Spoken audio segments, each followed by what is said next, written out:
Salut à tous mes chers étudiants, les premières années bac. Aujourd'hui, on va s'attaquer à l'analyse de la courbe cumulative. Un petit rappel concernant cette courbe-là qui a causé beaucoup de problèmes pour certains élèves qu'on va essayer de résoudre dans cette capsule-là. Donc, afin de caractériser les sables analysés, on trace une courbe cumulative du poids de diverses fonctions en additionnant successivement les fractions obtenues, c'est-à-dire comment on calcule le poids cumulatif. J'ai déjà expliqué ça. Vous allez trouver une courbe principale, précise, dans laquelle je décris toutes les étapes pour le dessin de la courbe cumulative. Mais ce que vous devez retenir, ce qui a demandé pour vous pendant l'examen, une fois que vous avez dessiné la courbe cumulative, le prof va vous demander de retrouver, de déterminer les quartiles Q1, Q2 et la médiane MD. Oui, mes chers étudiants, il va vous demander de calculer les quartiles Q1, Q2 et la médiane MD. Donc, vous devez les connaître. Q1, c'est à 75%, MD, 50% et Q3, c'est 25%. Donc, il faut avoir, s'il vous plaît, un bon dessin. Il faut éviter les saletés. Il faut avoir un crayon qui est bien dessiné parce que vous devez donner des valeurs un petit peu précises. Parce que ces valeurs-là, Q1 et Q1 et Q3, vont nous permettre de calculer l'indice de trace. C'est clair? Voilà, mes chers étudiants, QA, c'est la valeur du diamètre des grains correspondant à l'ordonnée 75% des fréquences cumulées. MD, c'est la médiane qui est la valeur du diamètre des grains correspondant à l'ordonnée 50% des fréquences cumulées. Q2, pardon, qui est la valeur du diamètre, tout à l'heure j'ai dit Q3, donc qui est la valeur du diamètre des grains correspondant à l'ordonnée 25% de fréquences cumulées. Donc, vous m'excusez s'il vous plaît, ici c'est Q3. Une faute de frappe. Donc, Q1, la médiane Q2, et ici c'est Q3 que vous devez calculer, qui vont nous permettre quoi? Qui vont nous permettre de calculer, de déterminer, comme vous voyez, voilà.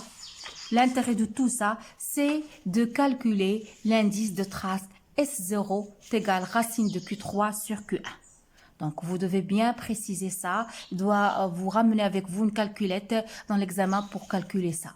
Parce que, une fois, s'il vous plaît, une fois que je calcule l'indice de trace S0, j'aurai un tableau parmi les données d'exercice. Voilà. C'est l'échelle de Fishbat-Ball qui nous permettent de classer. Si par exemple je trouve que mon indice de trace S0 il est inférieur à 1,23, ça veut dire que le degré de classement de mon sable il est très bon. Si l'indice il est entre 1,23 et 1,41, le classement il est bon. Si il est entre 1,41 et 1,74, le classement il est moyen. Si j'ai trouvé l'indice de trace, une valeur qui se trouve dans les alentours entre 1,74 et 2, c'est un classement mauvais. Et la dernière, c'est mon indice de trace. Il est supérieur à 2, ça signifie que mon sable, il est très mauvais. Donc, vous devez être vigilant, vous devez être très prudent pour ne pas commettre des fautes en calculant l'indice de trace, c'est-à-dire déterminer Q3 et Q1, parce que c'est une question liée. Vous devez calculer ça, vous devez déterminer les quartiles, vous devez calculer le S0. À partir de la valeur que vous allez obtenir, vous allez donner une conclusion. S'agit-il de quel type de classement? On passe à l'application. Voilà mes chers étudiants, la courbe de cumulatif du sable A que j'ai déjà dessinée avec vous. Donc, je dois déterminer les quartiles Q1 et je dois déterminer le quartile Q3. Donc, Q1, ça correspond à quoi? Je viens de le dire. Ça correspond à la valeur du diamètre des grains correspondant à l'ordonnée 75%. Donc, je vais chercher mon 75%, il est là. Voilà. C'est clair? Et je fais la projection sur ma courbe, ici. Voilà. C'est clair? Est-ce que c'est clair? Donc, c'est cette valeur-là que je vais chercher. Donc, cette valeur, Comment je vais l'obtenir? Ici, j'en ai 0,125 et ici, j'en ai 0,108. Donc, 0,108 plus 0,125 divisé par 2, ça va me donner cette valeur-là, cette moitié-là. Une fois que je vais retrouver cette valeur-là, je vais la nommer x. Je vais prendre cette valeur x, je vais la rajouter sur 0,108, je vais la diviser par 2 et je vais trouver la valeur exacte. La même chose pour Q3. Q3, il correspond aux valeurs de diamètre des grains correspondant à leur donnée 25%.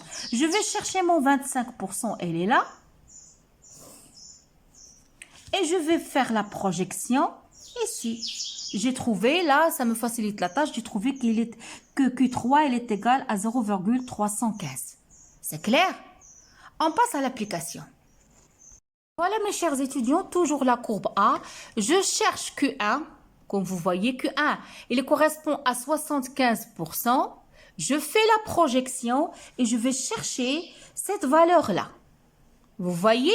Donc, j'en ai ici 0,16 et j'en ai ici 0,125. Je prends 0,16 plus 0,125. Je vais la diviser pour 2 pour trouver la moitié. C'est cette moitié-là qui est un petit peu proche de ma valeur sera égale à 0,14. C'est clair?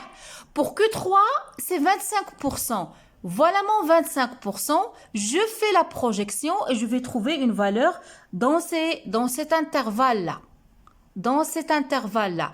Quelles sont les valeurs que j'en ai? J'en ai 0,40 et ici, j'en ai 0,31. Donc, 0,40 plus 0,31, ça va me donner la moitié. Et je vais essayer de majorer pour trouver une valeur qui est égale combien? À 0, regardez avec moi, 0,35. Donc, vous devez être attentif. Vous jouez sur les moitiés, donc les médianes de chaque valeur. Donc, celle-là plus celle-là, divisé par 2, ça va me donner cette valeur-là, ok? Lorsque je prends 0,40 plus 0,315 divisé par 2, ça c'est un segment. Divisé par 2, je vais obtenir cette moitié-là, x. Donc, cette valeur que je viens d'obtenir, je vais la rajouter sur 0,40 et je redivise sur 2 et de cette manière-là, je vais trouver ma valeur. Une fois que je trouve mes valeurs, donc S0 sera égal racine Q3 sur Q1. Je vais calculer, je vais trouver la valeur S0 est égal à 1,6. Une fois que j'ai trouvé ma valeur, je vais revenir à mon échelle. Je vais revenir à mon échelle et je vais chercher de quel type de sable s'agit-il. Voilà.